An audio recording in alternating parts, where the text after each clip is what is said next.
Welcome to our guide on assessing your financial readiness for moving out. This video will provide an in-depth look at the financial planning needed for this step towards independence.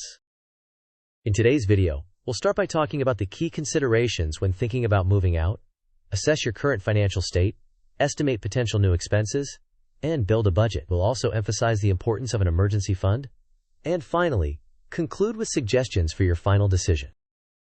The first step towards moving out is assessing your current financial situation. This involves calculating your net monthly income, listing current expenses, and evaluating any existing debt. To start, you must determine your net monthly income, which is the income after taxes.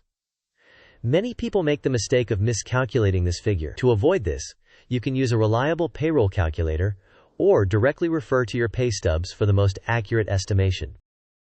Next, identify all your recurring expenses. This includes car payments, insurance, groceries, utilities, phone bills, entertainment, and transportation costs. It's critical to be realistic in your estimates, even slightly overestimating your expenses, to avoid unpleasant surprises. Evaluate your existing debt, especially high-interest ones like car loans, as they can affect your ability to afford rent. Consider the total cost of your debts and whether you need an aggressive repayment approach to improve your financial standing before moving out.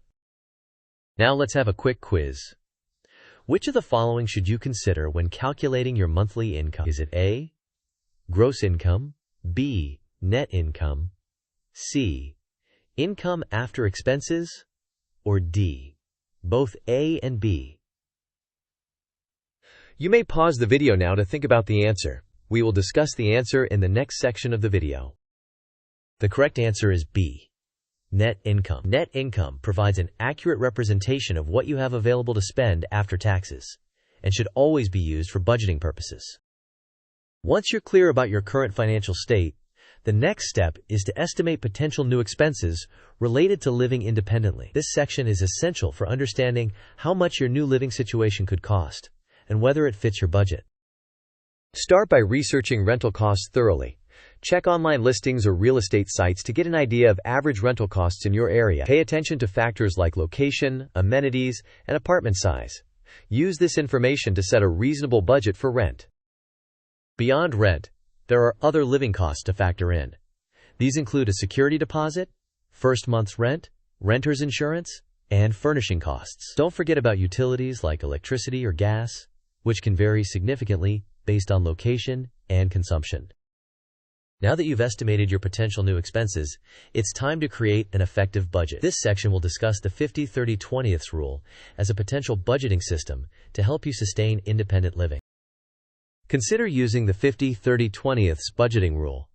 Allocate 50% of your income towards necessities such as rent, groceries, and utilities. 30% goes to discretionary spending, like dining out or entertainment. Finally, reserve 20% for savings and debt reduction, ensuring you're prepared for future expenses and emergencies. Next, you'll need to prioritize your expenses. Determine if there are areas like your current car loan or insurance that can be improved, perhaps through refinancing or finding better rates. This can free up cash flow that could go towards rent or savings. Before moving out, it's crucial to build an emergency fund of 3 to 6 months' worth of living expenses. This fund acts as a safety net against unexpected costs like medical expenses or job loss, and is essential for any independent living scenario.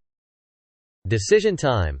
Carefully assess your financial situation, create a detailed budget, and ensure you have an adequate emergency fund before moving out. Remember, if finances look tight, it might be worth delaying the move and working on reducing costs or paying off debt first. Thank you for watching. If you found this guide helpful, please like, share, and subscribe to our channel. We'd love to hear your thoughts on moving out in the comments.